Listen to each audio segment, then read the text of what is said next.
kulankan oo ahaa daadejinta nabadeyntii laga gaaray beelihii walaalaha ah ee dhawaan dirirtu ku dhex martay koonfurta Sool isla markaasna loo qabtay dhalinyarada labada beelood ayaa ka qabsoomay hoolka ra'iiska magaalada Laascaanood waxaana ka soo qayb galay maamulka gobolka Sool guddiga nabadeynta beelaha walaalaha ah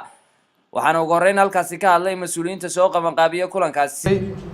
sidii dhalinyarada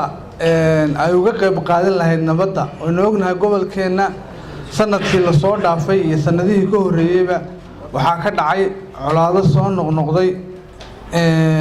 insha Allah Abdullahi al-Karim waxa rajeenayaa in colaadaha soo noqnoqday intii hore tagtay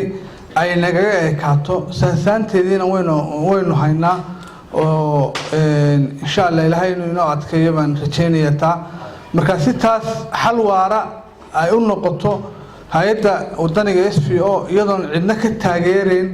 iyadoo cidna aysan ka magaranaysa saacideen aysan gacan naga siineen inaanu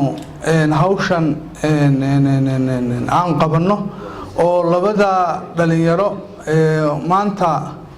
isku hal dhalinyaro ah oo isku hal magaranaysa urur ah aan u qabanno oo beeliye colaad ku dhex martay koonfurta gobolka Sool labada beelood walaalaha ah haddana baxa khayr loo bixiyay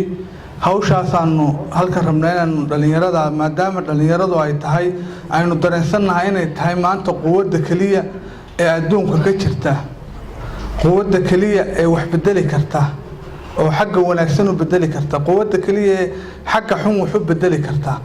marka inaanu hay'ad ahaan aanu ka caawino sidii nabadaas ay magaranaysaa waxana qaada Ilaahay inooga dhigay noqon lahayd عقل سيارة وكمدا جودة دبقالك يتليها قيبته بوليس كيا يجون حسين مهمة كلن كانوا لي هاي النبضين تبلها ولا لها هيدا عالم يوم دولة وحنوجو باقينا تيجان ككوفرت اللاسعانات أفدي كده على واحد ربط عواق عمو بركع بيلان أبار وحبر السلام وحنوجو باقينا إلى يجور مدق السوقان أما هلا هو النقدان أما رك هالنقدان وإنوت الله قبل كأن السيدين نبض لوجو واري لها أما يبرشوا نبض وقولنا ولا لهاي كانس كديمان أما الدور كلا جربا وعلى اللي يرد يزور فنيدا وحين ترى هذا كله وإلهي مهدي ما أنت هدي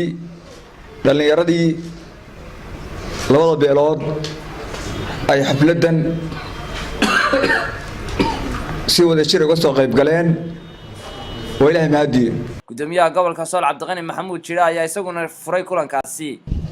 runtii meeshan ay isugu timaadeen dhalinyarta labada xaafadood ee